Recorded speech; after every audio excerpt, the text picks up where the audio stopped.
paano mo ka nagbubuhat ko ba? Hindi ko sa gitna, ate. Nahiya ka ba? Hindi. Hindi ko na nahihiya eh. Hindi ko sa nahihiya ka. Di ba tayo dyan? Paano? Ako, ha? Ano? Okay.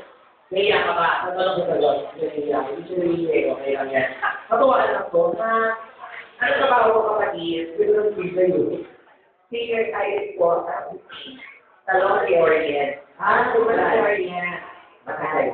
Isang nakakagandang salon kung saan high-end salon. Oo. Kaya sa nagsitrabaho sa ano, sa 2 years na. 2 years? Wow! Ang figure tayo din agad.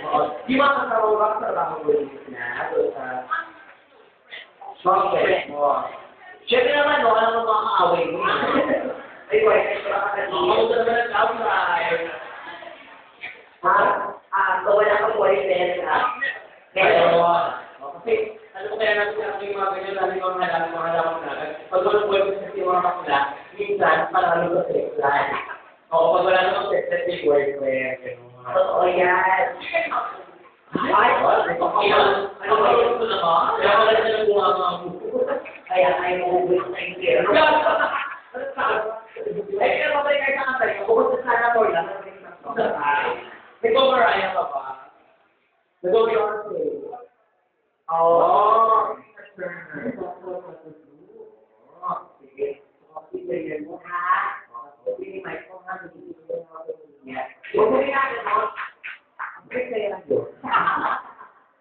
Wala kami may kalong dito, pero sabi ko talaga, every year, ay talagang ko.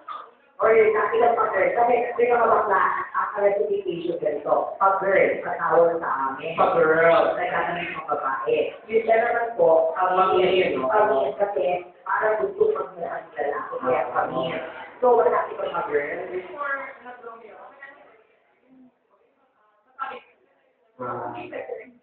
So, sino ang ginagaya mo dati nung nagpapagirl ka na? Ay, ito lang mo konti.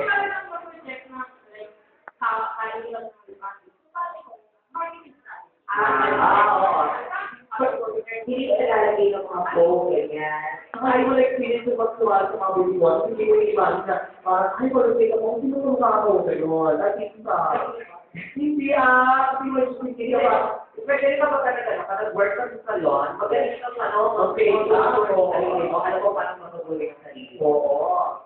Siguro nabukan yun. Pwede, alam mo sa bandang kaliwa, parang sa isa magkaya. Sa bandang kanan, parang 50 grades. Wow! Sarang Pokwa.